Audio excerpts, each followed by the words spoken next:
लागते आणि त्यामध्ये आपला भरपूर वेळ जातो आणि एखाद्या दिवशी जर आपण शेगडी स्वच्छ नाही केली तर ती दुसऱ्या दिवशी अजून खराब होते। तर आणि मग त्यामुळे आपला अजून भरपूर जास्त वेळ जातो ती स्वच्छ करण्यामध्ये। तर स्वयंपाक करतानाच आपण शेगडीची कशी काळजी घ्यायची ज्यामुळे शेगडी खराब होणार नाही, तर चला आज मी तुम्हाला ते स्वयंपाक करता करताच दाखवणार आहे। मला तरी वाटतं की सर्वात जास्त शेगडी खराब ही आपली भाकरी करताना होते, तर ती करताना आपल्याला विशेष काळजी घ्यायची आहे। भाकरी करताना आपण जेव्हा भाकरी तव्यावरती टाकतो त्यावेळेस शेगडी जास्त खराब होते।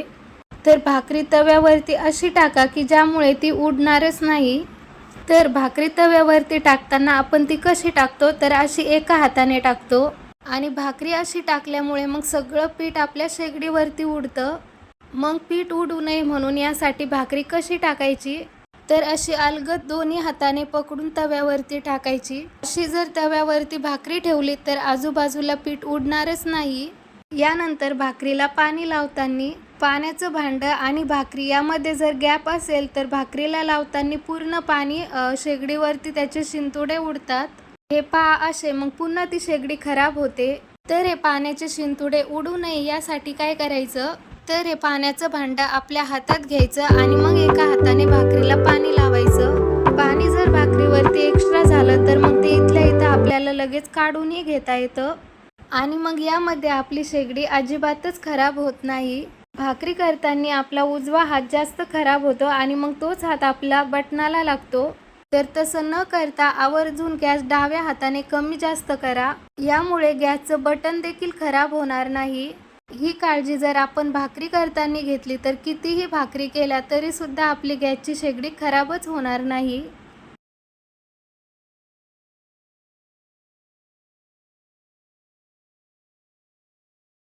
बऱ्याचदा आपल्या कुकरमधून पाणी बाहेर येतं आणि मग ते शेगडीवरती पडतं, यामुळे आपली शेगडी खराब होते।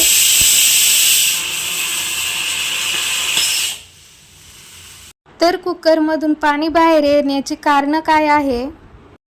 बऱ्याचदा आपल्या कुकरची रिंग खराब झालेली असते, त्यामुळे कडेने पूर्ण पाणी बाहेर येतं आणि झाकणाचे हे जे होल आहेत तर त्यातून शिट्टी झाली की पूर्ण पाणी मग बाहेर येतं आणि बऱ्याचदा कुकरचे हे जे होल आहेत तर ते सुद्धा खराब झालेले असतात।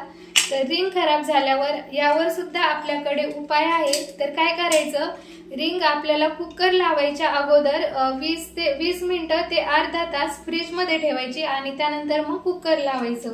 त्याचबरोबर इथे शिट्टीची जी जागा आहे तिथे सुद्धा तेल लावायचं आणि त्याचबरोबर वॉलला देखील तेल लावून घ्यायचं आहे। कुकरला आपण जी डाळ लावणार आहोत तर हळदीबरोबर त्यामध्ये थोडंसं आपल्याला तेलही टाकायचं आहे, म्हणजे ती डाळ ही आपली उतू जाणार नाही। बस एवढी काळजी घ्या आणि मग कुकर लावा, तर आपलं कुकर सुद्धा उतू येणार नाही आणि त्यामुळे आपली शेगडी सुद्धा खराब होणार नाही। भाजी करताना आपलं तेल हे शेगडीवरती उडतं आणि मग त्यामुळे आपली शेगडी खराब होते। जास्त करून जिरे आणि मोहरी टाकल्यावरती होतं, तर त्यासाठी काय करायचं, आपल्याला एक झाकण हातामध्ये ठेवायचं आणि हे जिरे मोहरी कढीपत्ता टाकला की लगेच त्यावरती झाकण ठेवायचं। एक अर्धा मिनिट झाकण काढायचं आणि लगेच झाकण ठेवायचं, यामुळे तेल साईडला उडत नाही आणि त्यामुळे मग आपली शेगडी सुद्धा खराब होत नाही। तर तुम्ही इथे बघू शकता, मी जर झाकण नसतं ठेवलं तर पूर्ण शेगडीवरती साईडला तेल उडालं असतं आणि त्यामुळे मग शेगडी देखील बरीच तेलकट झाली असती। आणि बऱ्याच जणांना अशी सवय असते की भाजी बनवताना भाजीतला जो चमचा आहे तो असाच गॅसवरती ठेवायची आणि त्यामुळे मग शेगडीवरती त्या भाजीचे डाग पडतात आणि त्यामुळे मग शेगडी अजून खराब होते। तो चमचा ठेवण्यासाठी अशी एखादी सेपरेट डिश ठेवा।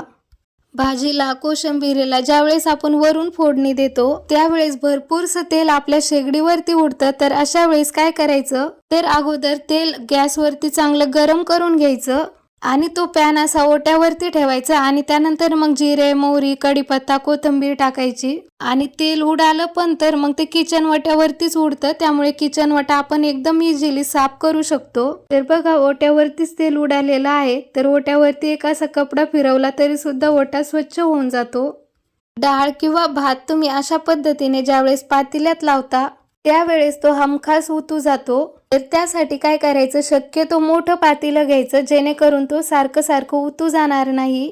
हा जो वरती पांढरा लेअर असतो तो सुद्धा जरी तुम्ही काढून टाकला तरी सुद्धा आपला डाळ किंवा भात उतू जाणार नाही। यानंतरची अजून एक ट्रिक म्हणजे यावरती लाकडी उलथनं ठेवून द्या, अजिबातच आपला भात किंवा डाळ उतूच जाणार नाही।